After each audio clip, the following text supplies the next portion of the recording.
You're listening to Combat Radio with Ethan Dettenmeyer, right here on LA Talk Radio. Good morning. Time for another episode of Combat Radio. And it's never too early to talk about Christmas. And as you know, December 7th is Combat Radio's third annual Christmas breakfast for homeless children.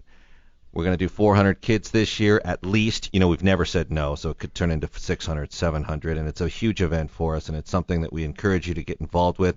You can also find information about that at our new YouTube page, Combat Radio Images, or you can go to, well, I would say go back to the website, combatradionow.com, go to the events page, and hopefully get involved. And this is going to be a show here because I'm surrounded by some epicness, and we'll get to that momentarily. Everyone hang on. Here we go. All right, time to start the awesomeness. We are very fortunate to kick things off. Well, actually, coming back for a revenge visit, no pun intended, is our good friend, Academy Award-nominated production designer Joe Alves, who's done everything from, Jaws, obviously. Jaws, Close Encounter, Sugarland Express, Escape from New York for director John Carpenter. Now showing up, I don't feel tardy. You want to grab yourself a seat and bring it in. Writer-director Carl Gottlieb, the writer of Jaws, Jaws 2, Caveman, et cetera, et cetera, et cetera. Obviously working his own hours around the station lately. But we're happy that you're here nonetheless. Actually, Dave with Chronicle Books is with us. We're going to have him here. And then the man who, the most interesting man in the world this week. Anyway. Stay thirsty, my friend. Gunnar Hansen, how do you like to be introduced these days, knowing that you were obviously part of the rather epic scene that was Texas Chainsaw Massacre, and you're a writer? Yes. You know, so how do you prefer? How does the title go? Gunnar Hansen, immigrant who made good. Immigrant who made good. Viking immigrant? Yes. Yes, Iceland originally, right? Right. People don't realize that you are, quite an epic writer, and there's a book coming out in about 4 days, Chronicle Books. Chainsaw Confidential. And I understand they're already, looting bookstores for it now to try to get your book early. But why don't you tell us a little bit real quick, kick things off before this conversation spirals into complete movie chaos. Why don't you kick things off with what can people expect if they rush out and pick up the Chainsaw Confidential? Well, it's about the making of Chainsaw. I interviewed all the surviving cast members and every crew member I could find, and so I got their story. But it's a day-to-day account of the experience of filming Chainsaw, and then from there it talks about how the world reacted to the movie when it came out, how the critics responded, how the public responded, and why it is that people hated, not people, but critics hated Chainsaw Massacre. The London Times said the less said about Tobe Hooper's Texas Chainsaw Massacre, the better. And then from there it talks about how the perception of the movie has evolved and what its place in horror is. How does that strike you? You're in demand, I would imagine. I mean, everyone at a convention wants to shake your hand. Can you endorse a signature series? Can you endorse a signature series of meat cleavers and butchery tools? And, at the time, it's like it's almost like finally I'm validation, Yeah, I'd like to do a McCulloch ad. Yeah. I'm surprised you haven't. The world is so cryptic in a way now. I'm surprised that you have, at least on Saturday Night Live. I don't know why. Oh, sure. Yeah, absolutely. Well, part of it, I think that after Chainsaw Massacre, I moved to New England and hunkered down and wrote for almost 20 years before I looked up and looked around and realized Chainsaw was big. Yeah. And I just had nothing to do with the movie business. So I think that's part of the reason. Why was that?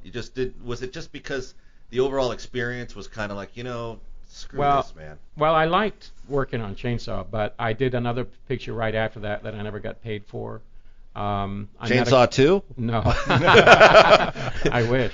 And then Still in litigation? I met a couple of movie producers, and no criticism of anyone, but I realized I didn't like these people, and I just didn't want to be like them.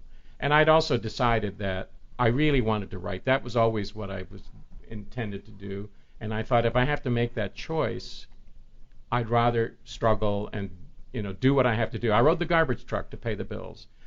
And I was happy to do that because it allowed me to write. And I didn't want to ride the garbage truck for the chance of being in a movie. And that was the fundamental difference of why I went up there and just stayed out of the business. That's actually a brilliant. And now let me actually run that by our resident writer, Gottlieb. How do you like? That's pretty well put, don't you think? The garbage truck riding analogy. Oh yeah, I mean, somebody once described Hollywood as high school with money.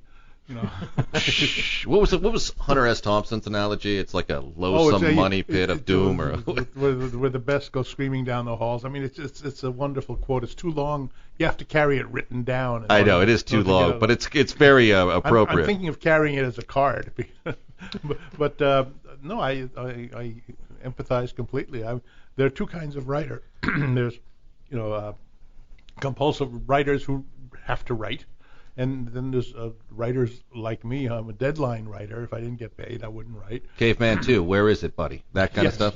Yeah, well, I'd have to work with those producers again. And as Gunnar knows, it's sometimes a limitation. But did you act in the picture also? Or did you? No, I just wrote it. Yeah. I'm sorry. What am I saying? I wish I'd written it. No, I played Leatherface in the movie. Okay. Yeah, see, Carl, this is what happens when you're late. You don't get properly introduced, because we were trying to give Gunnar the title he actually deserves, not the one he's known by on the street. Because I don't think a lot of people really understand what a high octane writer you actually are. It's kind of you're smiling, but. Thanks. Let me just tell everyone now. Let me tell the million-plus listeners. Fantastic writer. It's interesting that sometimes I think that's your passion, but everyone's like, "Hey, man, sign this Leatherface mask." And I'll tell you though, I'm grateful for those fans. You don't look like a Leatherface. I mean, this is radio, so I have to describe. No, it's all you guys. But I do have, as they say, a face for radio, a leather face for radio. Yeah, but I mean, I'm grateful for fans who want to come up and meet me and have me sign autographs. Oh, absolutely. I mean, absolutely, like you say. But, I didn't want to interrupt you, but what you said prior to the show starting in studio here was that you had so much fun doing the movie that it was almost kind of difficult to hear people just kind of be like, like I said, elitist about it, Well, I want to say something about that. I actually am asked, it's the most common question, was it fun making the movie? And my answer is always no, because it was a great experience, but it was never fun. It was a miserably difficult, exhausting job. But it was, in fact, one of the best experiences of my life. I was fresh out of college, out of grad school. And I'd never been in a situation where everyone I was working with was really good at what they did, and they were really trying hard to do their best. That was very new to me, because no matter, even when you're in grad school, half your friends are slackers. Can I ask you? I'm just curious. What was your reaction? Hooper shows up, or you meet him and goes, "I got this idea for a movie." I'm thinking, and you're probably thinking like road trip movie, Sugarland Express, or what. Why don't you read this? Tell me what you think. I'd like you to be in it. Or how did that go down, and what was your reaction to all that? Well, actually, it sort of went the other way, because what happened was that I met this guy who said to me, it's too bad. There are these guys in town who are making a horror movie, and you'd be perfect to play the killer. But it's been cast. So I had a pretty good idea. And then I ran into him a week later, and he said, the guy they cast is holed up drunk in a motel and won't come out, and they're now looking again. So I had a pretty good idea that I was playing the heavy. And I never had that thought of, I don't know if I want to do something like this. People ask me that. Wasn't it a psychological burden, to play this? Didn't you have nightmares? But to me, it was just like, well, this would be an interesting job. Well, yes, make believe. Yeah. I mean, everybody forgets that. I mean, there's this tendency on the part of the public to identify the actor with the character. They call you by the character name, and they're disappointed when you're not Spock or So you're not a method actor. You didn't stay with the mask on and eat human flesh to really kind of. Well, you really ought to read the book, because there's this whole discussion that I have in the book about the issue of method acting and how people are convinced that I was severely damaged psychologically because I had to become Leatherface. And there was one actor, Paul Partain, who played Franklin, the guy in the wheelchair, who was a method actor. And he would become Franklin, that when he arrived on the set each morning, he would sit in his wheelchair, not get out. He'd shift into his whiny Franklin persona, and he stayed Franklin for the entire period he was in the movie. And we despised him. because we didn't know that wasn't Paul. Years later, I met Paul and thought, what a great guy.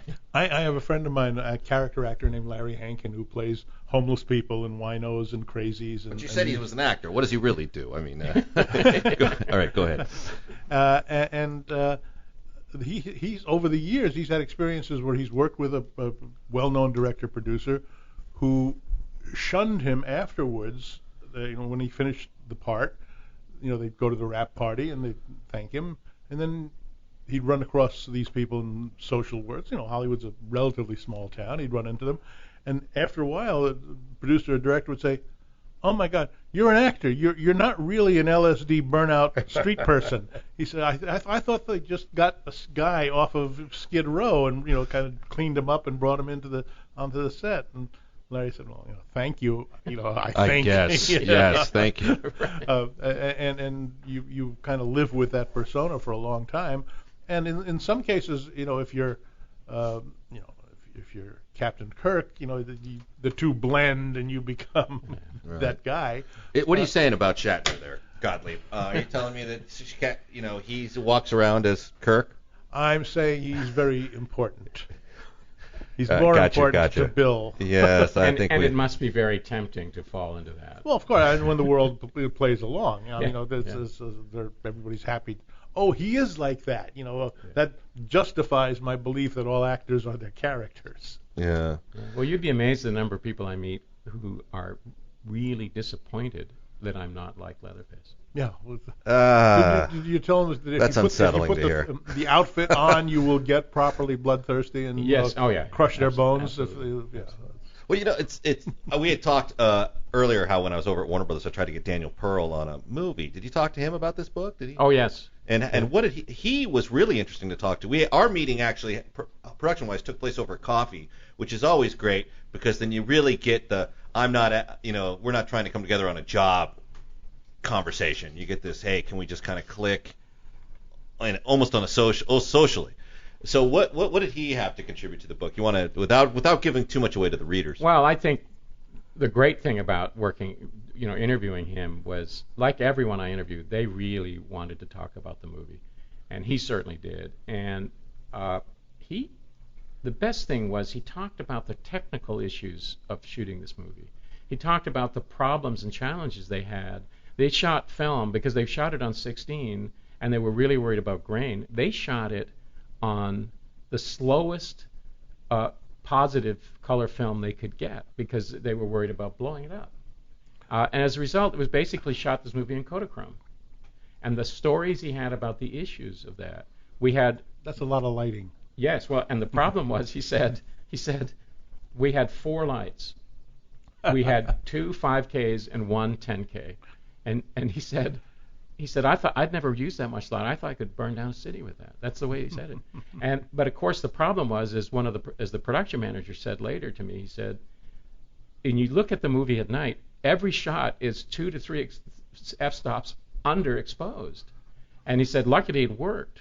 But he talked about those technical issues. He talked about how some shots were put together, how he came up with the idea of doing the trackings, the dolly shot, where Pam, who's the one who goes on the hook, gets up from the swing and walks to the house. Yeah, I love that shot. That low tracking shot. So he was able to talk about the film at a technical level that I otherwise never could have understood. And that was the great pleasure. Plus he talked about what he liked about the movie and what some of his experiences were. Funny story, when I met him, he had shot Pathfinder, which was a great premise, but the movie really doesn't deliver, I think, personally. But it looks great. And so when I met him that day, we were talking briefly, and I just turned to him, I go, and so, Pathfinder, like that, and he goes, yeah, what happened, huh? he just like me goes, yeah, what happened?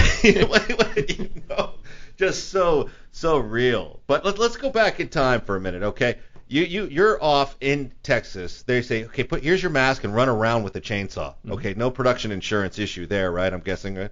Oh, no. And no stunt people. No stunt people. Oh, God. So, and it's night, some of it. Yes. So, did you have any... it says a lot about you to be like, all right, let's fire this baby up. Well, as the woman who was the assistant art director and who doubled as stunt woman for Marilyn Burns, Sally, said to me, when they asked me to jump through a second window, I was so stoned that I said, "It's brilliant." So I just thought, sure, I'll do whatever you want. So when you said that, when the word stunt woman, when that was mentioned, the Jaws crew here started chuckling. Well, the combination of stunt woman and art director. Yeah, it doesn't quite work. That's a hybridization that It is creative, in the studio world that we came from, you didn't see many people who were hyphenates in that way. That's kind of like, boy, I don't know, associate producer, Teamster captain. Yes. Exactly. How many union rules did that break? Yeah. You know? What was the shooting schedule on that? It was scheduled to shoot for 3 weeks, but very quickly they realized that we shot it in 6. And to get it shot in 6 weeks, we shot 7 days a week, 12 to 16 hours a day. Now, Toby's an old friend. I knew him in the years after that, when he lived in Austin. And, great guy, good director. And, much misunderstood because of that movie. He spent the rest of his career, I think, being a good director, and he is a good director. And people would say, but you did Texas Chainsaw, you did that film, which is the book. But there's moments in that film that are, especially shot-wise, in its simplicity, where you're just looking at this going, yikes. Mm-hmm. And that is, to be able to connect that to an audience, that's an art. But what we were talking about earlier, about what the critics do to a film as opposed to what the audiences appreciate, and sometimes that critic thing lasts, for the critics, and oh yeah, but he did that. They're not asking the general public and we've obviously seen that with the Jaws movies, Yeah. I remember not wanting to see Texas Chainsaw being very young, but watching it going, I don't know if it's right for me to really enjoy watching this movie. I was questioning my own sanity going, should I really think this is a good movie to watch? Should I be thinking that way? I mean, what am I crazy? No, Don't answer it. But otherwise, yeah. Of course, you're crazy. We're here. Yeah. We know that. What's that got to do with this conversation? But as I'm sure Gunnar knows, you do a picture, and at the time you're just doing your job. You're just trying to get through the schedule. Just like as we did, and you don't think about its place in history. Oh no. But that movie probably is the first of the torture porn, whatever the genre that they have put on it, whatever the handle is that makes it convenient to understand that film. When you're the first one, you carry that burden for better or worse. People come up to you and say, I never drive down a lonely country road without thinking of Leatherface. Yeah. And the same way that they Yeah, tell they never Joe go and in me, the water we without never, the we, shark. after Yeah. that movie, we never went swimming in the ocean. It has this lasting cultural effect that the critics or cineasts, I mean, decent film critics, acknowledge the integration of a film as part of pop culture, and then they re-examine it in the light of everything that's happened. But then there are others who assign it a niche, and for the rest of their lives, their little intellectual lives, that's where that movie lives, and they won't see it in any other way. They won't look at the composition, they won't look at the lighting, they won't look at the acting. They just say, oh yes, torture porn, first one. Yeah, absolutely. I agree. And by the way, I love the word cineast. Yeah, that's a good one. I use it in the book, and I love the word because it sounds like something else. Yeah.